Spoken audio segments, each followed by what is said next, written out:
Welcome to Great Talk and Entertainment. I'm your host, KJ, and this is the podcast where we review movies and TV shows from all your favorite superheroes, including Marvel Comics, DC Comics, and much more. Please subscribe to our YouTube channel, Great Talk and Entertainment official channel. Now let's go, baby.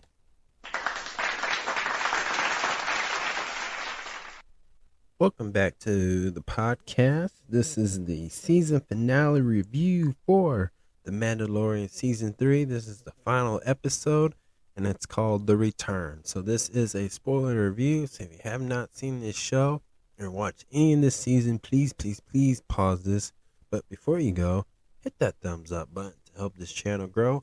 Go watch The Mandalorian, come back, and then check out my review. And then I would love to hear your opinion about the season finale of The Mandalorian Season 3 and just The Mandalorian in general and any Star Wars. Please let me know what you guys think in the comments below. So, again, it is a spoiler review. You've been warned. Let's get into it. This episode continues on after Din Djarin gets captured, and we see that Bo-Katan has safely helped the other Mandalorians escape from danger after some ultimate sacrifices, and just seeing Din Djarin get captured, and this is the only way they can get out safely. But Bo-Katan was still planning to save him, but Grogu decides to save Din Djarin himself. We see this action pack of Grogu using IG 12 in combat action more. We know that he's getting really good using that. And what I thought this was very let me just get this out. As far as Grogu, I thought this was very good, and I thought it was cool to watch Grogu do some of these action scenes or just battle some of these troopers. And I also thought it was very comical. And it makes sense because this is Grogu. He is a small guy, and that makes sense. But just watching that, even though Grogu went to save him, Din Djarin, he was already laying the smackdown on some of these troopers. Then Grogu, Din Djarin, and R5 team up to get what Moff Gideon was hiding, his secret weapon, and we see R5 shut down these red shields down, and then Din Djarin would go in and combat fight. You see him with the combat knife, shoot, bang, bang. And then we see these, I forgot the name of these, but they're a mouse droids. And I thought that was funny because they're in almost every Star Wars, whether it's the cartoon, the live action, series, movies, of course. And I thought that was just funny. It's great to see those. But R5 beat them up. He knocks them off. He tried everything, and he did come through. And obviously he got the last shield down. And then they discovered that Moff Gideon's secret weapons was literally, he has cloned himself. And I have one big theory that I would like to share, but I'll hold that later on. Obviously it's clones, and what they had to do was, we see that Grogu presses a couple buttons and then destroys all the Moff Gideon clones. And then we get this final battle between Din Djarin, the Mandalorian himself, and we get this evil villain dialogue speech by Moff Gideon, I should say, sorry. And he just basically says, man, you know what, you didn't give these guys a chance. And he did explain his master plan, that he was originally going to teach them to know their best tactic from the Mandalorians to the Sith to the Jedis, and even wielding the Force, as he quoted. And I thought that was very interesting. And this, to me, I think it still can happen. But we see that Moff Gideon is whooping on the Mandalorian, but luckily Bo-Katan comes down and she comes saves the day. But before that, we get this really awesome action packed space battle with the other Mandalorians who are flying on their jetpack, while Bo-Katan's wielding the dark saber. Axe Wolf is heading up to his big ship, and he's willing to crash it down to destroy everything that Moff Gideon and the secret dark council, the Shadow Councils, have created so far with this. And this also just shows that Axe Wolves and the armor herself have not the secret spies, and yet they have not talked about who are the spies, who gave this information to them, which is still unknown. But you see these cool guys, you see these battle, and it's a great fun action pack. It felt like a straight Star Wars, especially with the bomb times. These are just ships that just suicidal and shoot you. But then we get, like I said, we get a final battle between Bo-Katan and Moff Gideon, and we see this awesome battle, and it's very dramatic. And what's really interesting is Moff Gideon breaks the dark saber, destroys it, and but Dinjar and Grogu come in to save her. X-Wolves finally gets this ship to crash down, and he saves himself.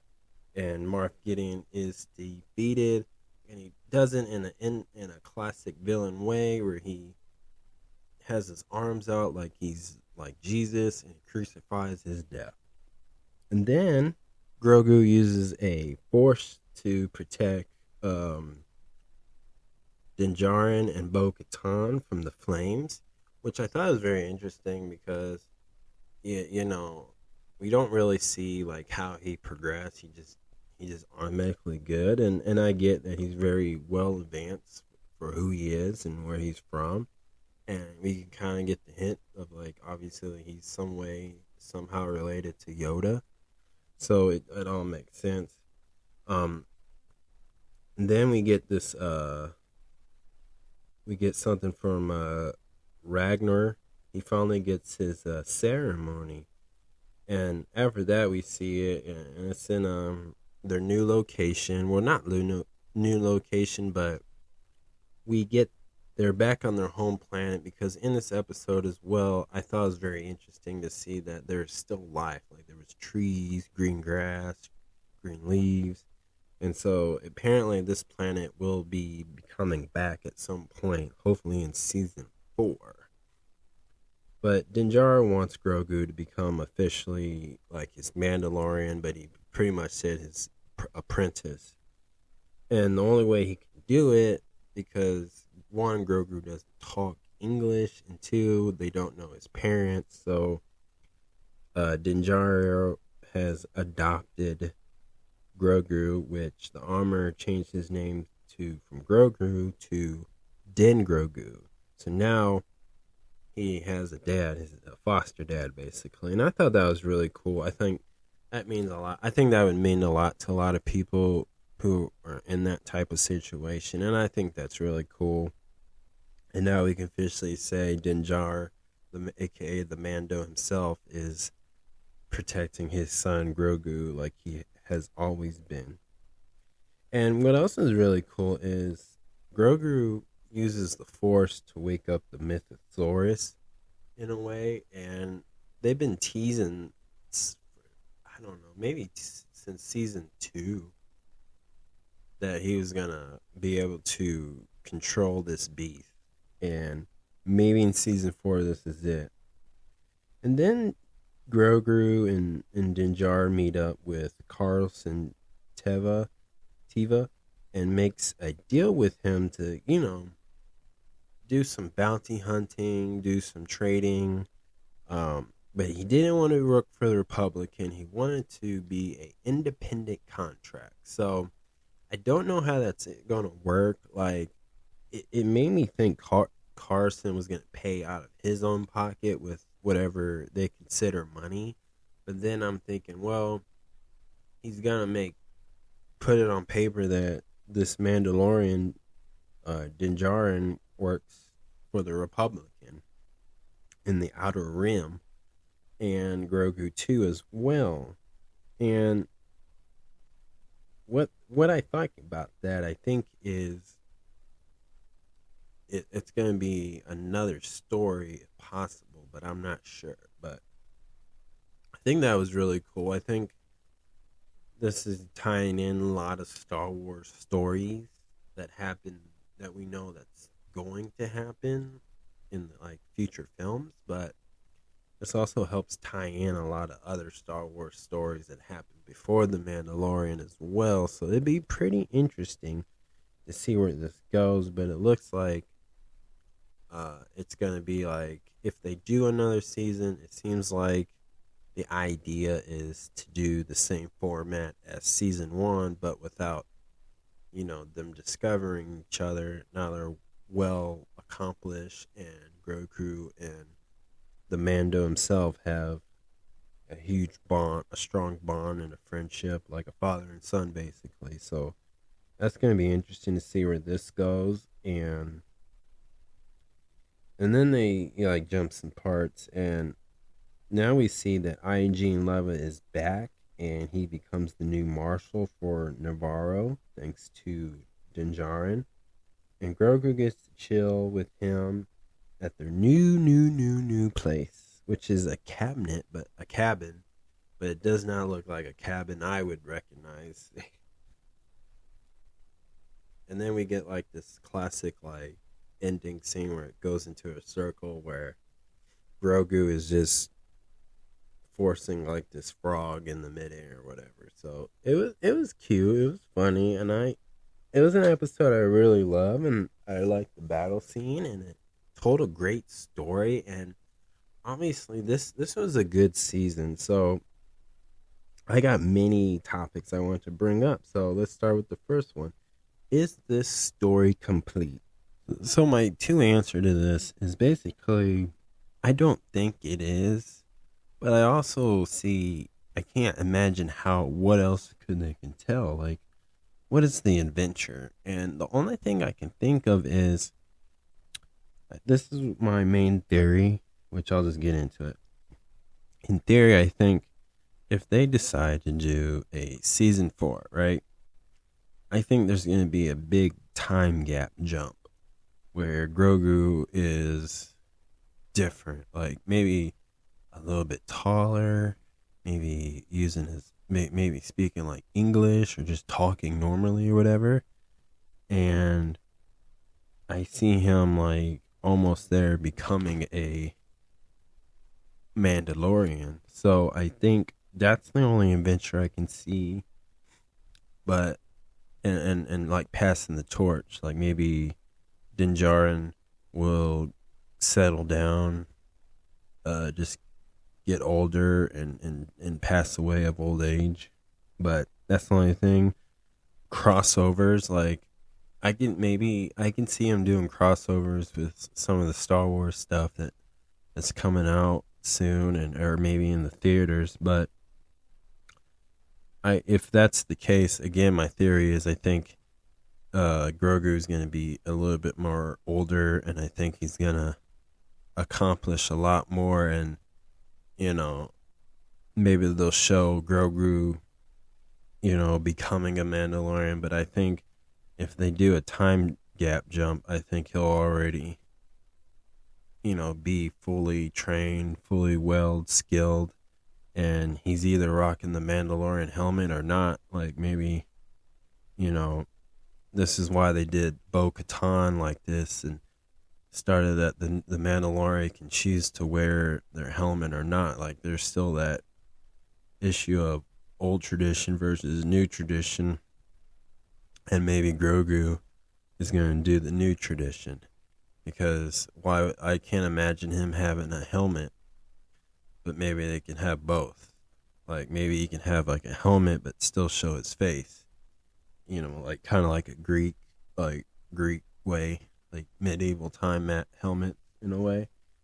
But that's the only thing I think of. Like I think truly they're just gonna time jump this a little bit if they do a season 4 and if there's any crossovers. Like, oh, that's how you kind of hint it. And then it's more of like, where are they at in a timeline, and how would they tie in to the more futuristic present time of the Star Wars series instead of like the Republican story. But that's what I think. If they continue to do a season 4 or have these characters in a crossover, I truly think that it's going to be a time gap. So I think Grogu will basically be older in a way, maybe an adult. Listen, then my next subject is Moff Gideon. So do I think he's dead? No. I think in theory maybe that was one of his clones. Because if you remember, Moff Gideon has been just basically saying that his whole plan is to take the best things from each group or individual of Star Wars series, like from the Siths to the Jedis to the Mandalorians to, obviously stormtroopers, whatever, and use the best tactics that they use, learn it, use the same weapons. That's why you see like the Darksaber, and start a new era. That's why you see like Mandalorian Star Troopers like upgrades and his, but yet they still have yet to talk about how he got this, who helped him get this armor, who is these other spies that's helping Moff Gideon. They have yet answered that or shown that in this season. And again, that goes back to my theory. If they're going to do a season 4, then there's a time gap jump. Because if that was just a clone, then the original Moff Gideon was off hiding somewhere else to protect himself. Like, maybe that's not the only spot he has clones of himself. Because they showed it, and I don't think they're done using him. I mean, the actor who plays this, he's amazing. He's great. I forget his name, so I apologize. But if you know who his actor's name is, you know how good he is in other films. So I think he's an actor that they just don't want to lose and just get away, because he could be maybe in a Marvel movie as a certain Marvel mutant character, but maybe they want to keep using him until it's maybe that time for him to do a Marvel film, which I'm hoping. Let's see, and then the Darksaber. Obviously, I wish they kept it longer. I wish they would have just sent this off to another Star Wars series or show, but I think I understand why, because I think the Mandalorian mythology is the more important to show if you're going to do a show about the Mandalorian. So I agree, and I'm okay with that. I just saying, instead of destroying it, I wish they would just, because I know there's some Star Wars series coming out, and maybe they could have just sent it off to that, but they didn't. So it's a shame, because I think they had so much, and I think, to me, that's such a popular thing to like have, like people, especially people who collect lightsabers. I think this was something I wish we could have seen and see somebody actually weld the thing like a true Jedi or whatever, but I guess not. But hey, maybe there's more than one. Maybe this is not, because if somebody knows how to make it, somebody knows how to create lightsabers, somebody understands the crystals, and so I think maybe there's a way to bring that back and make a new version. But it all depends. It all depends if they do it, because that's another thing I think is, if I think some way somehow they'll bring it back. I think there's, if you could, because there's a lot of people, if you know it's the Star Wars way, you know that how you create a lightsaber, there's two different ways. If you do the good way, it like chooses you and it shows you your color. If you're gonna be like Darth Vader, Kylo Ren, like the Dark Sith, you have to go find a Jedi, literally kill him, take his lightsaber, take the crystal out, and literally squeeze it tight and wield it to you, and where you literally, like, it takes your blood. That's why it turns red. So there's that. So I think I can imagine what it would be like to create a new dark saber and how you would wield that crystal. But I think that's a story that they could do. I mean, maybe that just won't fit in the Mandalorian. So I understand just focusing on the Mandalorian methodology is more important. So that's what I think about that. But hopefully we'll get that dark saber back at some point. As far as the season go, it was a great season. I think this was really cool. I think to watch his characters grow, even though I feel like this was like the end of the Mandalorian. But again, that's why I wanted to make sure I share some of my theories if they want to continue this. But if this was it, like this was a perfect ending to see Grogu and Din Djarin to just chill peacefully, like just hang out. And I think that was really cool, and I think it was special. So for this episode, if I had to give it 1 out of 10, I'm definitely giving this a 10. It was a great ending for this season, and the story was told very well, even though there were some bumps that may not be as got popular reviews, but I think they're forgivable because of how this series ended from this episode. So definitely enjoyed this. I've always been a Star Wars fan, and I hope they make more, and I hope they make Mandalorian. So that's my review. Thank you so much for listening, guys. I definitely appreciate that. So please subscribe to my YouTube channel, Great Talking Entertainment official channel. Subscribe, hit that notification button so you can always be up to date with all my latest content. Thank you, and peace out.